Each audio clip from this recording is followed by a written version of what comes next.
हमारे हिंदू धर्म ग्रंथ के मुताबिक जिस तरह से भगवान शिव का निवास स्थान कैलाश पर्वत और ब्रह्मदेव का निवास स्थान ब्रह्मलोक को बताया गया है, उसी तरह से इस सृष्टि के पालन करता यानी भगवान विष्णु का निवास स्थान बैकुंठ धाम को बताया गया है। और आपके जहन में कभी ना कभी ये सवाल तो जरूर ही आता होगा कि आखिर बैकुंठ धाम है कहाँ, और इस पूरे ब्रह्मांड में किस जगह पर स्थित है। क्या हम बैकुंठ धाम पहुंच सकते हैं? बैकुंठ का अर्थ होता है जहाँ किसी भी प्रकार की कुंठा यानी कि निराशा, हताशा, आलस्य, दरिद्रता आदि कुछ भी ना हो। इसका मतलब बैकुंठ धाम एक ऐसा स्थान है जहाँ किसी भी प्रकार की कर्महीनता और नकारात्मकता नहीं होती। कहा जाता है कि ऐसे व्यक्ति जिन्होंने अपनी सारी जिंदगी में केवल पुण्य कर्म ही किया हो, वही लोग मरने के बाद बैकुंठ धाम और स्वर्गलोक की यात्रा कर सकते हैं। अगर आप भी जानना चाहते हैं भगवान विष्णु के निवास स्थान बैकुंठ धाम के बारे में, तो देखते रहे हमारा आज का वीडियो। हेलो एवरीवन, मैं आरती अग्रवाल आज आपके सामने एक नया वीडियो लेकर उपस्थित हूं। अपने आज के वीडियो में हम बात करेंगे बैकुंठ धाम के बारे में। तो चलिए बिना देर किए वीडियो को शुरू करते हैं, जानते हैं इस बारे में डिटेल में। सबसे पहले आपको बता दें कि हिंदू धर्म ग्रंथ के अनुसार ऐसा बताया जाता है कि इस ब्रह्मांड में बैकुंठ धाम 3 स्थानों पर मौजूद है, एक धरती पर, एक स्वर्ग में और एक समुद्र में।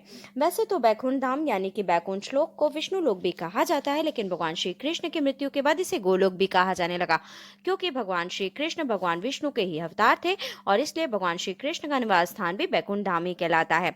अगर बात करें सबसे पहले बैकुंठ धाम की, तो हम आपको बता दें कि इस धरती पर मौजूद बद्रीनाथ, जगन्नाथ और द्वारिकापुरी, इन तीनों स्थानों को बैकुंठ धाम कहा जाता है। लेकिन इन सभी धामों में सर्वश्रेष्ठ और हिंदुओं का सबसे पवित्र स्थान बद्रीनाथ धाम को बताया गया है। ऐसा कहा जाता है कि भारत के उत्तर में स्थित है बद्रीनाथ धाम भगवान विष्णु का सबसे बड़ा दरबार है, जहाँ हिंदू धर्म के सर्वश्रेष्ठ देव से बद्री नारायण भगवान के 5 स्वरूपों की पूजा की जाती है। भगवान विष्णु के इन 5 स्वरूपों को पंचबद्री भी कहा जाता है। बद्रीनाथ के अलावा द्वारिकापुरी और जगन्नाथ धाम भी बैकुंठ धाम के नाम से जाना जाता है। ब्रह्म पुराण और स्कंद पुराण के अनुसार ऐसा बताया जाता है कि भगवान विष्णु ने यहीं पर पुरुषोत्तम नील माधव के रूप में अवतार लिया था। अब अगर बात करें दूसरे बैकुंठ धाम की, तो आपको बता दें कि भगवान श्री कृष्ण ने द्वारिका के बाद एक और नगर बसाया और उसे भी बैकुंठ धाम कहा गया। कुछ इतिहासकारों के मुताबिक बताया जाता है कि भगवान श्री कृष्ण ने ये बैकुंठ धाम अरावली पर्वत के बीचों बीच में बसाया था, जहाँ कोई मामूली इंसान बिल्कुल भी नहीं पहुंच सकता। यहाँ केवल पुण्य आत्माएं और घोर तपस्या करने वाले साधु ही जा सकते हैं। इसी के साथ भूवैज्ञानिकों का ये भी कहना है कि अरावली पर्वत भारत में मौजूद सबसे प्राचीन पर्वत है, जहाँ रहकर भगवान श्री कृष्ण ने अपनी बैकुंठ नगरी बसाई। अब अगर बात करें तीसरे और सबसे आखिरी बैकुंठ की, तो इसकी स्थिति इस ब्रह्मांड से बाहर तीनों लोकों के ऊपर बताई जाती है, जहाँ भगवान विष्णु विराजमान होते हैं। विष्णु पुराण के अनुसार ऐसा बताया गया है कि भगवान विष्णु के इस लोक में लाखों सूर्य आकाश में मौजूद होते हैं और इसके साथ वहां कई सारे ग्रह यानी कि नक्षत्र भी मौजूद हैं। भगवान विष्णु का ये धाम दिखाई देने वाली इस प्रकृति से 3 गुना ज्यादा बड़ा है। इस बैकुंठ धाम की देखरेख करने के लिए भगवान विष्णु के 96 करोड़ पार्षद हमेशा तैनात रहते हैं।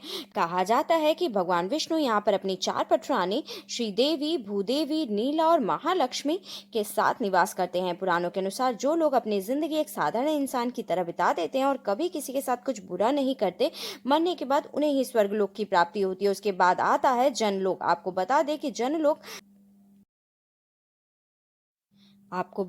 जनलोक स्वर्गलोक से 2 करोड़ योजन यानी कि 24 करोड़ किलोमीटर की ऊंचाई पर स्थित है और जनलोक पर वही लोग जा पाते हैं जिन्होंने अपनी सारी जिंदगी में पुण्य कर्म ही किया हो और अपने स्वार्थ को त्याग कर हमेशा दूसरों की मदद की हो। यहाँ पर जाने वाले मनुष्य स्वयं स्वर्ग के देवी देवताओं के दर्शन कर सकते हैं। फिर इसके बाद आता है तपोलोक। जनलोक के बाद 8 करोड़ योजन यानी कि 98 करोड़ किलोमीटर की दूरी पर स्थित है तपोलोक। कहा जाता है कि तपोलोक पर जाने के लिए इंसान को बहुत सारी कठिनाइयों और परीक्षाओं से गुजरना पड़ता है। यहाँ पर केवल साधु, संत, ऋषि, मुनि, सन्यासी आदि ही जा सकते हैं जिन्होंने अपनी जिंदगी में सभी सुखों को त्याग कर केवल ईश्वर का ध्यान और सत्कर्म किया हो। इस लोक पर ब्रह्मांड की सभी ऊर्जा को नियंत्रित करने वाले देवी देवता रहते हैं। तपोलोक के बाद शुरुआत होती है सत्यलोक की, जो कि तपोलोक से 12 करोड़ 46,589 किलोमीटर की ऊंचाई पर मौजूद है। कहा जाता है कि सत्यलोक वह जगह है जहाँ पर सृष्टि के रचयिता स्वयं ब्रह्मा जी निवास करते हैं और इस लोक पर जाना बिल्कुल भी आसान नहीं है। इस लोक पर वही पुण्य आत्माएं जा सकती हैं जिन्होंने अपने पिछले जन्म जन्मांतर में भी कोई पाप न किया हो और हमेशा सिर्फ पुण्य कर्म ही किया हो। और इसी के बाद आता है भगवान श्री हरि विष्णु का धाम बैकुंठ धाम, जिसे बैकुंठ लोक के नाम से जाना जाता है, जो कि सत्यलोक से 2 करोड़ 62 लाख योजन की ऊंचाई पर स्थित है। यही वो जगह है जहां स्वयं इस सृष्टि के पालन करता श्री हरि भगवान विष्णु शेषनाग पर विराजमान रहते हैं और ये सभी आत्माओं का अंतिम स्थान होता है और इस ब्रह्मांड की सभी आत्माएं यहीं पर केंद्रित होती हैं। बैकुंठ के बारे में बताया जाता है कि जो पुण्य आत्मा भगवान विष्णु की सच्ची भक्त होती है उसे ही यहाँ आने का मौका मिल पाता है। जीवात्मा जब बैकुंठ धाम की यात्रा कर रही होती है तो उसे विदा देने के लिए सभी 33 कोटि देवता, समय के देवता, प्रहर के देवता, दिन के देवता, रात्रि के देवता, ग्रहों और नक्षत्रों के देवता आदि पहले उसे किसी मनुष्य योनि में धकेलने का प्रयास करते हैं या फिर बैकुंठ का दर्शन करने से रोकते हैं। लेकिन एक बार जो जीवात्मा भगवान विष्णु के शरण में चली जाती है उसे परम धाम की प्राप्ति हो जाती है। अगर हम धरती से बैकुंठ धाम के बीच की दूरी का अनुमान लगाएं तो भागवत पुराण के अनुसार बैकुंठ धाम का स्थान ध्रुव तारे की ओर माना जाता है और आज की टेक्नोलॉजी के मुताबिक हम लोग 39,000 किलोमीटर प्रति घंटा की रफ्तार से अंतरिक्ष में ट्रैवल कर सकते हैं। अगर हम लोग इसी रफ्तार से बैकुंठ लोक जाने तक की कोशिश करें तो हम लोग को करीबन 10,52,करोड़ 30,85,000 घंटों का समय लग सकता है, यानी कि हम लोग को बैकुंठ धाम पहुंचने के लिए करीब करीब 12 लाख सालों से भी ज्यादा का समय लग सकता है। इसलिए फ्रेंड्स, आज के इस एडवांस टेक्नोलॉजी होने के बावजूद भी हम सब कभी भी बैकुंठ धाम तक नहीं पहुंच सकते। तो आप तो ये जान ही चुके होंगे कि बैकुंठ लोक ऐसी जगह है जहां टेक्नोलॉजी के थ्रू तो नहीं पहुंच सकते, लेकिन आध्यात्मिक मार्ग और पुण्य कर्म के जरिए हम जरूर ही वहां पहुंच सकते हैं। कहा जाता है कि नारद मुनि हमेशा ही भगवान विष्णु के नाम का जाप किया करते थे, इसलिए उन्हें इस ब्रह्मांड में कहीं भी और किसी भी लोक में आने जाने की स्वतंत्रता थी। आपकी इस बात पर क्या राय है, हमें जरूर कमेंट करके बताइएगा। आज के वीडियो में बस इतना ही।